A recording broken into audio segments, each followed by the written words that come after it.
how to capture railway track in curve.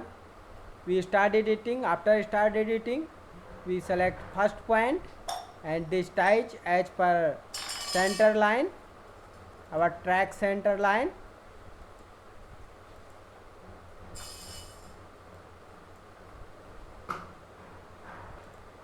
And we continue discharge.